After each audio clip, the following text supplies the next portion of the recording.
There's a lot of game modes within FC24 Ultimate Team, but not every single one of them is created equal. If you are someone that has a limited amount of time, there are some game modes which you should be prioritizing over others. And in today's video, we're going to be going through the most profitable game modes that you should be playing through within Ultimate Team. But before we do get into the video, if you're looking for some cheap, fast and reliable FC24 coins, then there is no better place than U4GM.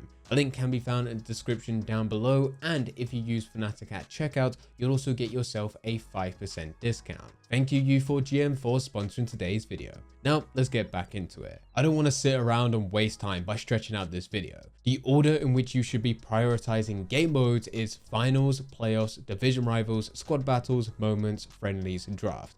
Now, of course, with that, you can't go into finals first because you first need to go through division rivals to build up qualification points, to then go into your playoffs to get the qualification token to then get into finals. But what I went through there is the order in which they are most rewarded. For some of these, you could potentially lose coins, and we're talking about draft. Now, with all of this, there is a lot of game modes, and if you were trying to maximize the rewards from each and every single one of these, you're going to have to spend 10-15 hours every single week just going through this game at a bare minimum.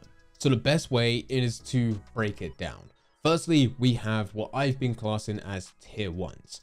This is for those who do have a limited time. These are the game modes in which you should be prioritizing because you're going to be able to make a lot more from them for the time in which you have. So this is division rivals, playoffs, and champions. These are the top 3 most rewarding game modes. With division rivals, you'll need to go through, win at least 3 games in order for you to qualify for a reward, and get up to 7 wins for you to maximize your reward.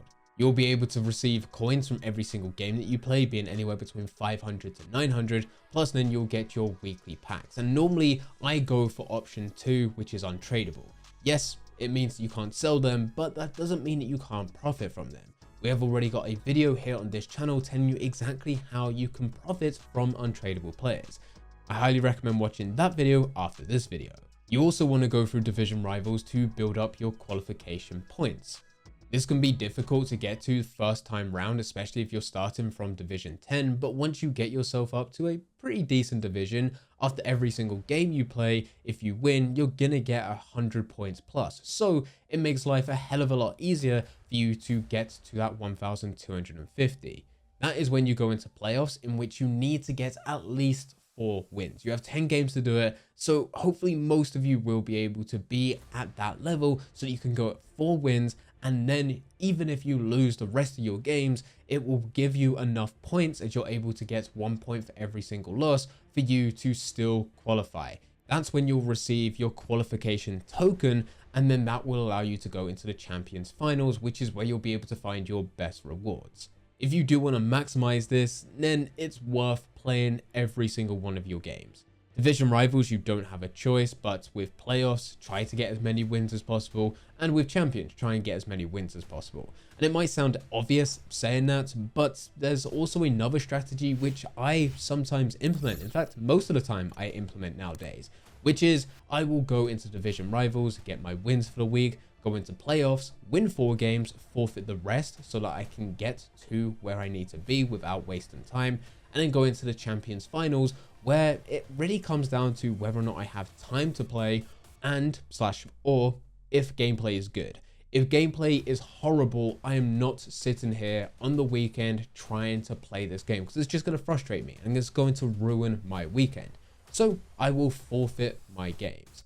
And just like before, there is a video already here on this channel where I do go through Ultimate Team and go in there with the intention of forfeiting all 20 games within the Champions Finals, but I don't end 0-20. You're easily able to get wins because you'll come up to other players who intend to do the exact same thing, and they'll score an own goal and then forfeit before you have the chance to do it.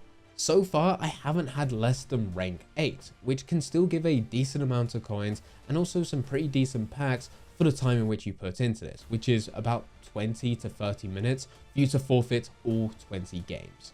That is tier 1. If you have limited time, that is what you should be doing. And this is where you'll be able to get the best possible rewards for the time in which you dedicate. But now let's go to tier 2. If you have more time and you're able to play through Rivals, Playoffs and Champions, the next step is for you to go through squad battles and moments. Most people believe once you finish your Playoffs and Champions finals that you should go back to Division Rivals, but that is a mistake. Reason for this is because once you do finally hit 7 wins, your reward doesn't get any better unless you get promoted to the next division. But most of the times you will not be in a position where you could just play 1 or 2 games and be promoted. And if you're having to play several games, it's not worth it. It's not worth the time. You're better off going into another game mode, and this time is where you want to go into squad battles.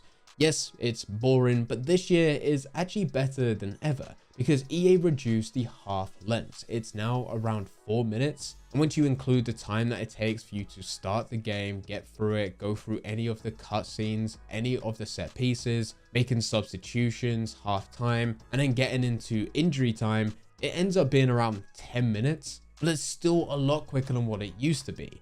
You'll get about 500 to 900 coins for every single match you play, and then you'll get your weekly rewards. For you to get good weekly rewards, you're needing to push to at least gold or above, preferably elite. If you're wanting to go higher, you're going to have to increase the difficulty for every single match you play, and also put your team in a slightly worse state. It can't be the best. You can actually maximize points by having a lower rated team. If you don't have the time to go through a full game of squad battles, yes, it has been reduced, but it still takes 10 minutes, then moments is a good option. It hasn't improved much from last year. It is more or less the same. There are a few slight differences in that challenges are not always just about having half games, which was a problem last year.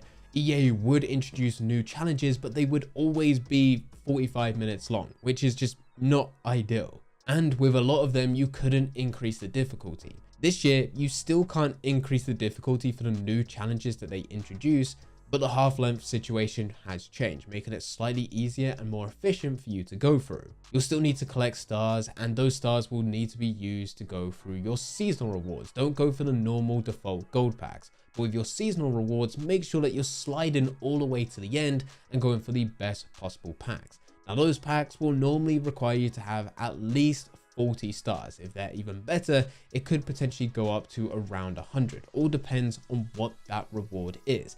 But those are the ones in which you want to focus on.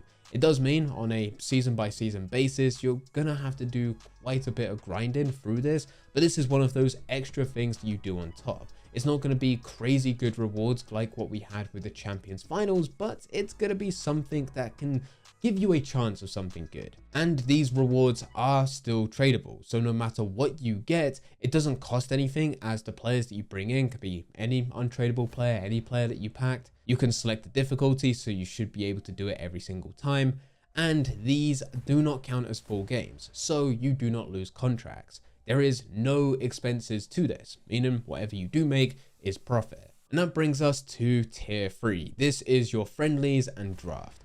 Friendlies in itself does not reward you. You get coins for every single match, but the game mode itself doesn't give anything. The only way in which you're able to get packs from friendlies is if you link it up to objectives. And we will talk a bit more about this in a second. With draft, it's the only real game mode in Ultimate Team where you could potentially lose. If you go into this with 15,000 coins and exit out that first round, there is a chance that you might not make profit. Now, on paper, it's not considered gambling because EA have always said that even if you go out within that very first round, you will still be rewarded with packs which are worth the 15,000 coins that you entered. But that doesn't mean that you're going to get the value of 15,000 coins out of those packs. And that's why these are tier 3s. Draft is good if you are a confident player and can get to that final round every single time. And if we're coming up to a major promo, such as Team of the Year or Team of the Season, where you're wanting to stack packs. You could just go for a few games, collect those rewards for whatever round you either finish, complete, maybe you get to the final, or maybe you're knocked out. And then those packs are immediately added to the store, ready for you to save for those major events.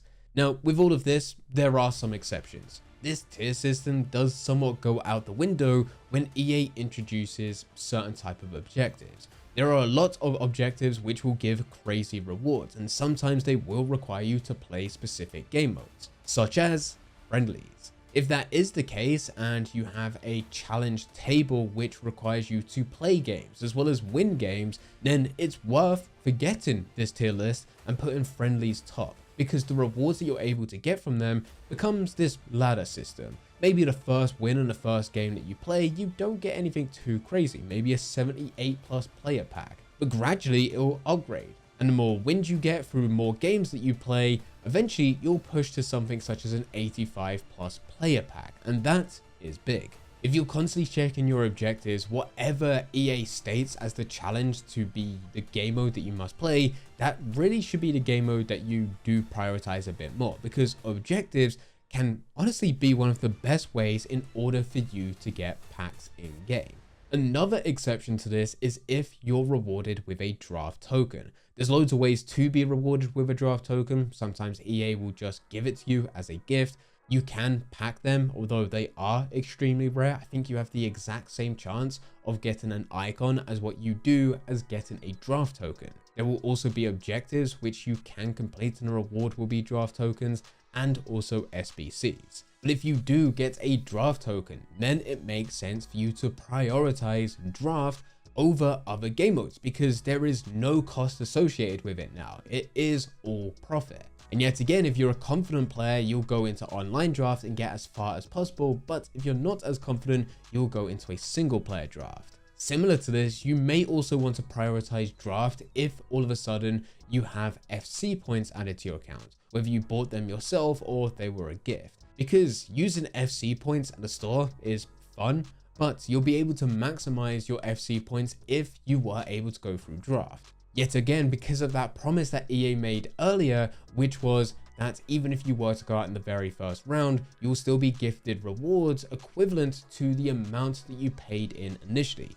15,000 coins or 300 FC points. But this is how you go through Ultimate Team. The most profitable game mode is by far Champions Finals, but that can change depending on the current content that EA releases. If you enjoyed this video, then you'll love our next video. That video has been specifically selected just for you. So click that and I'll be over there to guide you through everything. I hope you enjoy.